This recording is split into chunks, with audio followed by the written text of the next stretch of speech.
Ah, gateways. Who doesn't love gateways? Are you still slow boating everywhere with hyperdrives?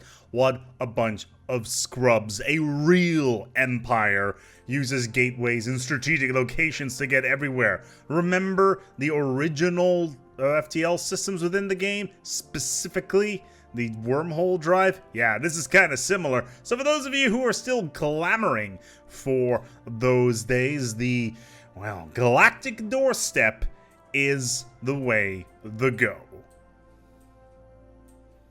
Now, one thing to note, Galactic Doorstep is part of vanilla. That means that everybody gets access to it. What a happy day for everybody involved. You have so many options, but Galactic Doorstep is definitely something that you want to keep your eye on. Trait-wise, for our species, we're not doing anything special because this is somewhat of a RP style origin right here that does have significant implications for the mid-game. Why specifically? Well, you get to activate a gateway, and as you know, like androids, apparently, gateways are built in pairs. This means that a gateway somewhere else in the galaxy will also be activated and you can then travel back and forth. Following that, you'll be able to build your own gateways, or at least get access to the gateway technology significantly earlier in your playthrough than what you would normally have. Normally, the gateways are tier 5 technology. In this particular case, you should already be able to get tier 2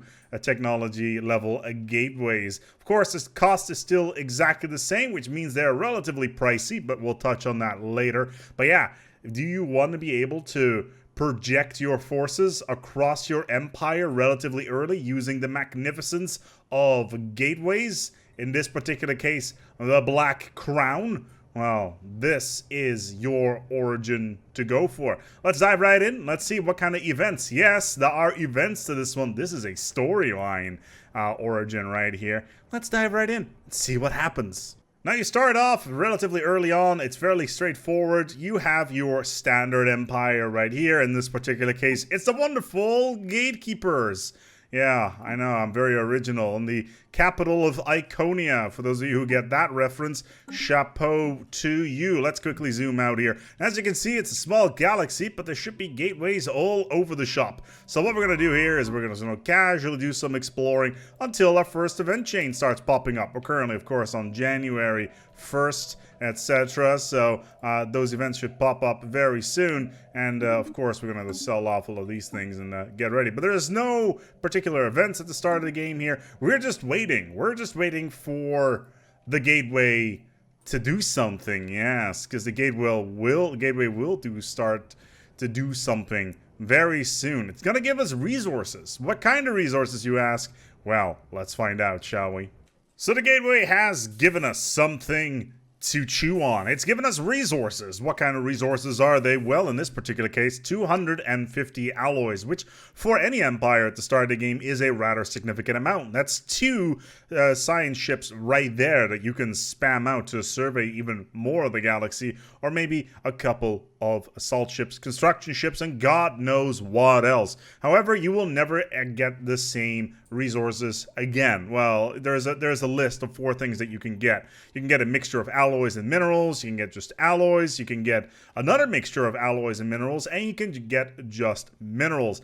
Personally, at this particular stage, alloys are great for getting your ships up and running, and also, of course, the minerals are great for getting your districts up and running with any additional buildings. Getting additional science building at the start of the game is pretty good. But the Black Crown, the gateway, has more in store for us. More in store indeed. What do you have for us, Black Crown? What is hiding beyond your antediluvian veil? And then we move on to our second event, the Uninvited. Yeah, the gateway keeps on spitting out things. In this particular case, it is, in fact, a adorable little amoeba. There it is right there. Oh my god, it is so cute. With a damage output of 9.15 a minute. But there's a couple of interesting ways how to do it. Apparently we have to eradicate it immediately. So we're just going to go and sick our fleet on it. Let's hope that we can actually kill it. By the way, this is a hint to the later part of the game. And we're going to get some science out of this as well. There you go. And he is gone. We get a couple of pieces of science. Regenerative hull tissue. This is a guaranteed item that you can get at this part of the game. And whilst the regenerative hull tissue by itself is not the greatest, and unless you're running very, very heavy armor or hull-based ships, you're not going to go very far. But it's still additional technology, which is always nice. So yeah, in the meantime, though, we're waiting for the gateway to spit out the next thing that is going to come. Because yes, there will be more, and I'm really curious on what it's going to be. Now, a little while later, you will get a special event following the Spit It Out event. That's right. Apparently, the gateway will activate, but nothing will really happen. Well, aside from an unknown metallic object that shoots out with extraordinary velocity. How very peculiar, as we get a new special project called Looking Closer. It's an unidentified thing here on this here particular planet. It can be any planet in this particular case. And if you don't have any science ships on standby, now would be a good time to use one of those alloys that you got earlier on to quickly crap out a signed ship and start digging out what is going on over here. It's only 250 of your engineering research, which you can do in about 10 or so months, unless of course you've got a scientician that is more suited for this, especially when it comes to events. So we're just gonna go and check this out, see what's going on, and maybe it will spawn something special.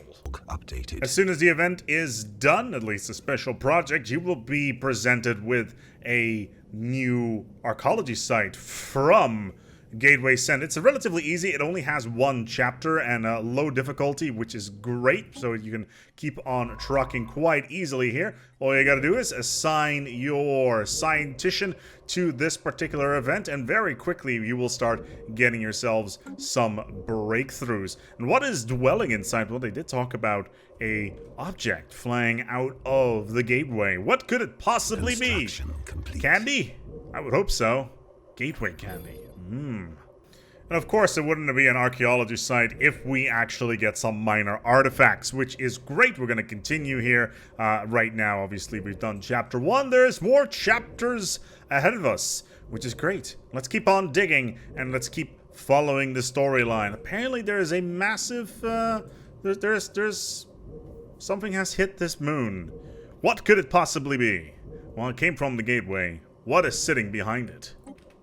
So once you manage to dig up this thing, apparently there's time issues going on. Oh no, Einstein got his thick little fingers on this. There's temporal distortions. How strange. Very strange. We need to keep digging and see what we can get. Also, a bunch of minor artifacts that may be useful later in case you want to crack some of the secrets of the precursor empires. So after a while, you find yourself a weird room on this here moon or planet, depending on where it spawns. The ball itself is not all that interesting, but whatever is sitting behind this is fascinating. Plus, we get a bunch of research, and on top of that, more minor artifacts. Another stage done from Gateway Sent. Finally, after 4 whole chapters of scanning this here site, you find a bunch of things. I'm not going to tell you any of the story. You can find out that yourself. But yeah, we get a bunch of research technology here, as well as a minor artifact. But also, we get something else that is special. We get the blueprints to the gateway. Apparently, we can open the gateway and there is red text. When there is always red text in Stellaris, you have to watch out because it's never a good thing, whether it be technology or something else in the galactic community or in the Shroud. Red text is always dangerous. In this particular case, yeah, it's definitely dangerous because...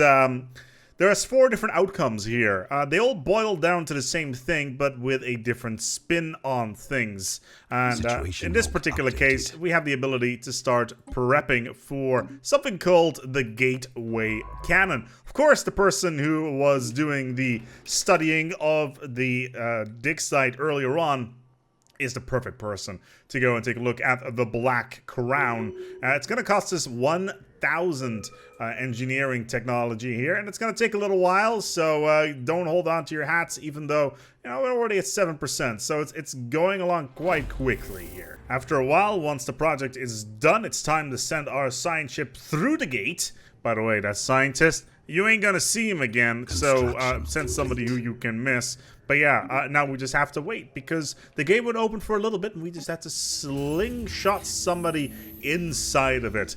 And yeah, who knows what comes back out of the gateway. I will tell you, it's gonna be the plans on how to reactivate said gateway. Remember the time dilation we had earlier on? Oh yeah, that's gonna come back into play. And as I mentioned, once the event pops up, return to sender, the gateway will open and a ship will come through. It is the same ship, except it's really old now and all the crew are horribly dead. However, we get gateway technology already. I would like to point out, it's currently 2215.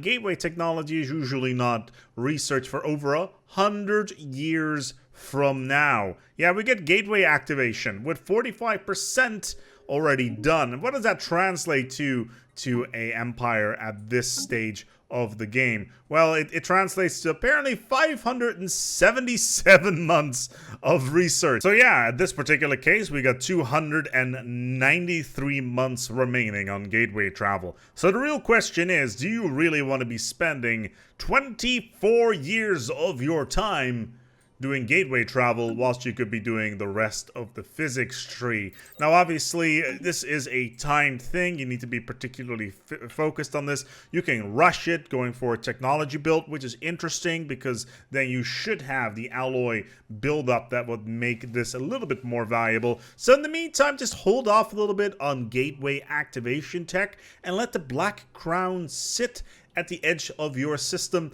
just sitting there, menacing, being all crown-like and stuff. But you could always go for the technology as well. Maybe activate the gateway. Who knows what is on the other side? It's only 24 years. What do you have to lose? Time? Space?